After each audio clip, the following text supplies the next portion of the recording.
अब miscellaneous question number 3 देखो बेटा, ये बोल रहा है एक कोई सेट दे रखा है जो नॉन एम्प्टी है। नॉन एम्प्टी सेट मतलब जिसके अंदर कोई ना कोई एलिमेंट है, ठीक है। बोल रहा है एक पी एक्स, मतलब पी एक्स का मतलब होता है पावर सेट। और पावर सेट क्या होता है भाई, किसी भी सेट के सबसेट बनाओ और उन सब सबसेट्स का एक नया सेट बना दो, वही पावर सेट कहलाता है। वो खुद एक्सप्लेनेशन भी दे रहा है, P x which is the set of all subset of x. हमें पता है पहले से, हम 11वीं पढ़ चुके हैं। अगला, अब बच्चे बोलेंगे अच्छा तो बिना 11वीं पढ़े ही 12वीं में आ जाते हैं क्या? होते हैं बेटा कुछ कलाकार ऐसे भी। देखो, define the relation R, relation बताना है किसमें, पी एक्स में, मतलब इस पावर सेट के अंदर कोई रिलेशन बताना है किसमें, ए और बी में। ए और बी क्या है भाई, ए और बी है इस पावर सेट के एलिमेंट्स। उन दोनों एलिमेंट्स के बीच में एक रिलेशन बताना है। कैसा रिलेशन है भैया, वो बताना है कि ए और बी, मतलब जो भी दो एलिमेंट, एक एलिमेंट है ए और एक एलिमेंट है बी, कोई भी एलिमेंट है इन दोनों के, वो दोनों आपस में रिलेटेड है। उन दोनों के बीच में पता है कैसा रिलेशन है, ऐसा रिलेशन है कि ए बी का सबसेट है। ये आपको क्या करना है, प्रूव करना है। और ये भी बताओ जो ये ए बी का सबसेट बन रहा है ना, ये कैसा रिलेशन है, ये ऐसा रिलेशन है कि ये रिलेशन रिफ्लेक्सिव भी है, सिमेट्रिक भी है और ट्रांजिटिव भी है। बता नहीं ना, है बोल रहा है प्रूव करके दिखाओ। क्या बोल रहा है, प्रूव करके दिखाओ। कर देंगे। मान लो एक्स मेरा कोई सेट है, उसके अंदर एलिमेंट मैंने मान लिया ए और बी। क्या मान लिया, ए और बी। अब आप बोलोगे भैया बड़े हो ए और बी क्यों नहीं माने, अरे छोटे लिख दिया, आप बड़े लिख देना, मैं नीचे बड़े लिख देता हूँ। लो, इसकी जगह तुम बड़े भी लिख दोगे तो कोई फर्क तो पड़ेगा नहीं, ठीक है। तो बेटा छोटे समझा रहा हूँ, बड़े जो आपको समझना है समझ लेना। मान लो ए और बी दो एलिमेंट है, ठीक। सबसेट बनाओ।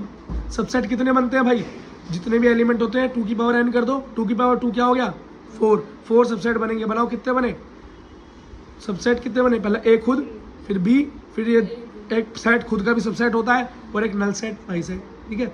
अब इसका एक पावर सेट बनाओ। क्या बनाओ, पावर सेट बनाओ। बना देंगे। पावर सेट क्या है, इन सबसेट्स को एलिमेंट्स की तरह ले लो और इन्हें ब्रास ब्रैकेट में डाल दो, पावर सेट बन गया। बात खत्म हो गई। ओके। अब ये देखो बेटा, अब इस सबसे पहले एक बात समझो कि रिलेशन दे कैसे रखा है।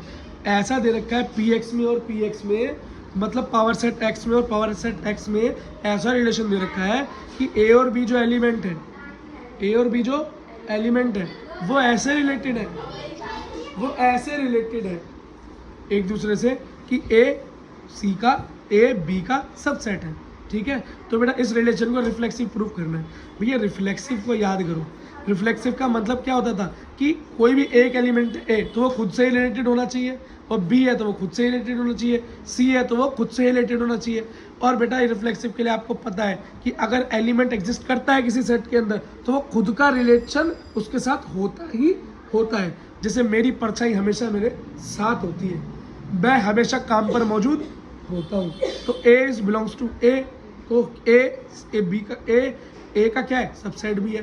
क्यों भाई, क्योंकि जो एक सेट होता है वो जब उसका सबसेट बनाते हैं तो उस एक सबसेट वो खुद भी अपना होता है।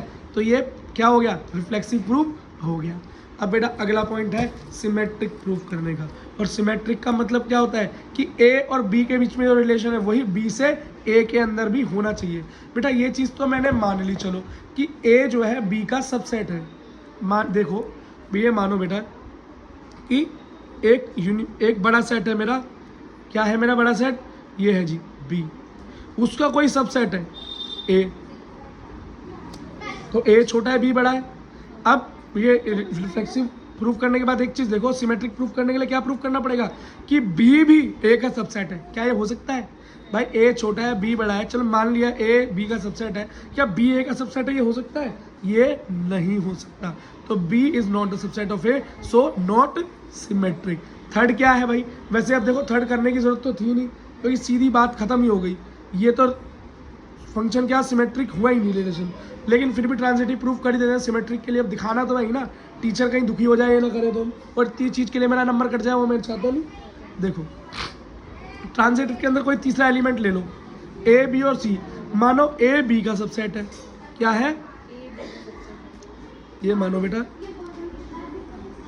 ये क्या है मेरा, ए मेरा एक बड़ा सेट है कोई, ठीक, इसके अंदर मेरा कोई सेट है बी और उसका भी सबसेट है ए, ये मेरा क्या है बी, उसका सबसेट है ए, ठीक। अब क्या है, अब बी का रिलेशन सी से क्या होगा कि बी सी का सबसेट है, तो ये बड़ा वाला सी है, तो बेटा ए क्या हुआ सबसे छोटा और सी क्या हो गया सबसे बड़ा। तो एंड का रिलेशन क्या बनता है, अगर ए बी का सबसेट है और बी सी का सबसेट है तो ए सी का सबसेट होना चाहिए, जो कि बात सच भी है। ए तो बेटा बी से भी छोटा है तो सी से तो बहुत ही छोटा है, तो हाँ बी सी का सबसेट है। इससे प्रूफ होता है कि ये ट्रांजिटिव है। लेकिन बात से करें क्या, रिफ्लेक्ट, ये सिमेट्रिक नहीं है मेरा रिलेशन। और बेटा क्वेश्चन समाप्त।